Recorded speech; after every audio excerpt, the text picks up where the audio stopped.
Namaste. I'm Flynn. Today we're going to give some attention to strengthening the wrist and therefore fingers, forearms, elbows, shoulders, neck, and more. The idea here is light strength work with variety.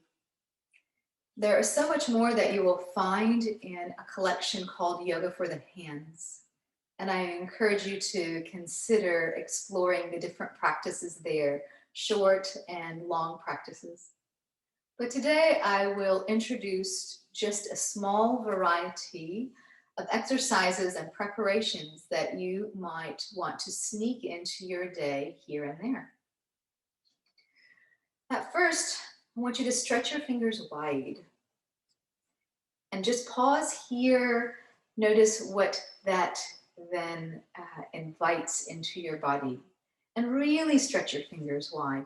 Notice the effect of how it involves this willingness, this reaction of the collarbones to broaden, and how then the neck lengthens, and how the back body muscles just turn on. Take a deep breath. Your chest is expanding. Take the arms away, reach into the heels of the hands. Focus on lengthening the underside of the arms, thinking that you are reaching from inside the inner border, the inner edge of the shoulder blade, all the way through to the heel of the hand, trying to create length as your intention, your primary action. And how the back of your hand, those muscles are really on. They're telling you about it. The more that your arms reach, the more the legs turn on, whether you're sitting or standing, your body reacts that way, and this is only good. And then shake the hands out, and then we're going to continue with reaching and flashing as if there was a light in the center of your palm, and you are trying to shine your light from there. You have an inner light, and we know that it is well within your heart, your core, and your inner wisdom, all of these gifts that you share with the world. But here we're shining that light from the center of the palm. And very quickly, your hands get tired. I want you to change and reach up to do this. This will come in handy because it tugs away at fascia and it wakes up some nerves, and we're not staying in any one place too long, so it just invites a variety of angles for muscles to talk to each other along anatomy trains and chains, and how the nerves have to go along with the program. And you can be faster, you can be slower, and then when you've had enough, just shake it out. Very good. Instead now, let's have a pulling in and a drawing out action that uses resistance. And I have a number of props here beside me, so I'm going to show you this little piece of yoga mat. And the only reason that I have it is because I'm not taking the time to get down on the floor, and you may be on the floor on a yoga mat, and all well and good. But you may decide that you like doing this from a chair, and in that case, you can use any surface of the seat of the chair. But for the contrast and for the resistance, I'm putting the sticky mat in the seat of the chair. What I want to start with is with my hands together, just like this, and they're going to press out, and then they're going to pull in. So in doing that, whether I work with my hands simultaneously or just one at a time, I'm not bearing a lot of weight. And here I have a micro bend in my knees. I have a little bit of a fold. There's no flexion. There is extension. Sitting bones go back. And I press my hands, my fingers away, similar to what happens when we put our hands at the floor and we bear weight through any position like plank or downward facing dog. And then I'm pulling in. I want you to look at your hands and notice if there is a finger or two that may not be as ready, and respond, meaning don't ask too much too soon. This is building strength through a range of movement. How much weight you're asking for is unique to you. And I like to remind all my students, all action in yoga is light.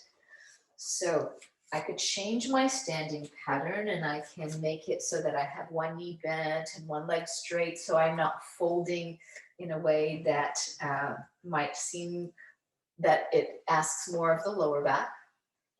And equally, I could try this from the wall. I could put my hands at the wall and press out and pull back.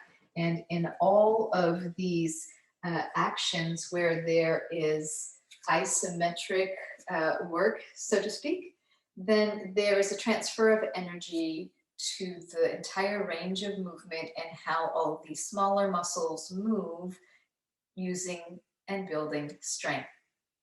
I would recommend anywhere between 3 to 8 repetitions and building with the amount of slow, intentional movement so that you are not having momentum do the work for you, okay? Now, I have a few other props here, and one of them happens to be a ball. And sometimes folks do not have a small ball, so I'm showing you, I have a tennis ball. It has a little bit of give. I have a pinky ball, and it's rather firm.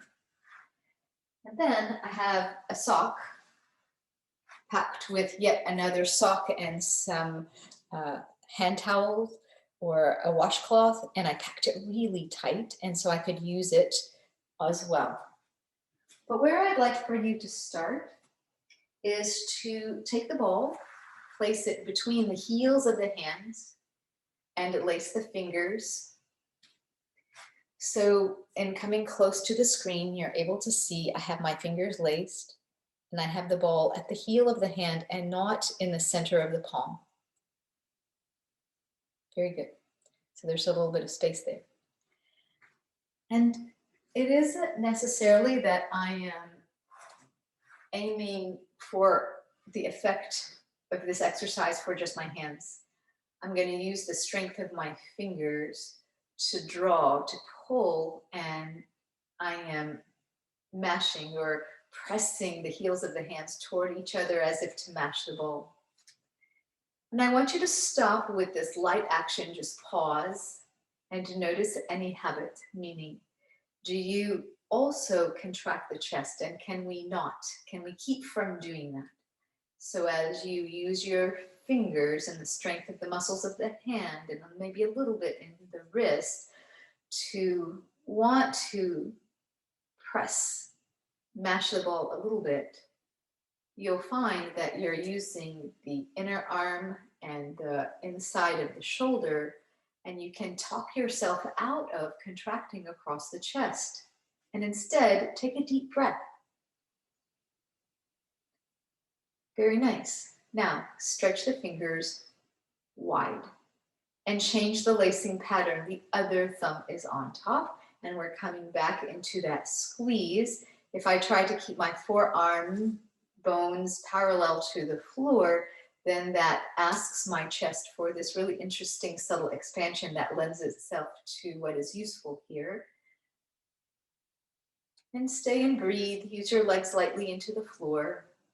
And you can repeat with this slow, controlled, held kind of action, or you can really come and go with a breath that is more fluid. I want to stretch my fingers wide. I almost have this lotus mudra kind of position. I can draw the knuckles back, come into that first lacing pattern, squeeze, stay broad across the chest, stretch the fingers wide with the next breath, and come in and change the lacing pattern and continue. And so try a few of these and just notice how you are strengthening this front of the shoulders as these muscles are on. And there's this continued expansion all the way into deep into the armpit. And it lends itself to this continued broadening rather than a collapse. It is only good for how we begin to strengthen our functional design of how our back body muscles hold us up and carry us forward as we are upright human beings moving through life. Notice too how every time you squeeze, maybe your legs turn on a little bit more, how the arms talk to the legs, and it will just remind you to keep involving the legs. You can do this from a standing, you don't have to be sitting. And once you're done, just shake everything out. Very good. So from here, we want to have some complementary kind of strengthening patterns. I want to hold on to the ball without a symmetrical alignment. I want to keep one hand turned slightly forward compared to the other. Then I'm going to glue my fingers and squeeze as if they can't move from this position on the ball. From here, I'm going to rotate towards me and then forward. And what might happen at first is that you'll find yourself turning your wrists and forearms and affecting your shoulders. But what I want you to do is to pare it down and think, if only my fingers and hands, and maybe my wrists a little bit because they're being affected, can take this on, I'm going to limit the movement to there. All the while, my fingers are lightly squeezing the balls. We use our hands functionally to do all kinds of movements, holding things, opening the jar, turning the doorknob, bringing the spoon to us, hugging and holding and working in all kinds of intricate ways. And so this will strengthen how we use our hands. Now, if you will come back to that symmetry and change which hand is turned slightly forward, squeeze lightly, and keep rotating. So you are resolved to move just from the fingers. And yes, the wrist will have a little bit of movement as well, but you'll be able to get the hang of isolating and minimizing, so there's no movement in the shoulders and therefore not really in the elbows. Nice. And then just shake it out. So now we're going to strengthen a little bit of the opposite, the opposing set of muscles. And notice that I have a strap and I created a small loop. Now my loop is really small. So in coming closer to the screen, I just want to show that my hands are going to go to the inside. And likewise, you could use a big rubber band. You can use a stretch band of some sort. You can tie a scarf, an old scarf, or a long sock and just use a loop that is about this big. But what I want you to notice at first is if my cue to you was to bring your fingertips to your thumb so that they are all on an even level, so there is not the fingers that are higher, that they all kind of come to the same surface. And can we have them point toward the ceiling? So what that means is that my elbows are down and my elbows come close together and my fingers point up and they are almost all to the same surface. We're going to work from there. Notice my knuckles have this fold just right here. Okay. So everyone will do the best they can. And we are aiming to press out as if we want to grow the loop. And what you'll find is that, oh, the back of your hand, those muscles, they begin to tell you about it. Because we spend most of our day in this contracted position, holding and bringing and working with our hands in a closed way or a contracted way, and we even sleep that way sometimes. So here I am trying to press out. And I'm keeping the fold of the knuckles, yeah? And keeping the elbows fairly close together. But what I want you to notice is that your back of the hand muscles and the outside of the wrist and the outer forearm and the outer shoulder, all the way across the back of the shoulder, they are all involved in this contraction, in this isometric work. So let's use that. Bear lightly into the floor, feel the lengthening of your spine, notice the broadening across the collarbones. Take a deep breath.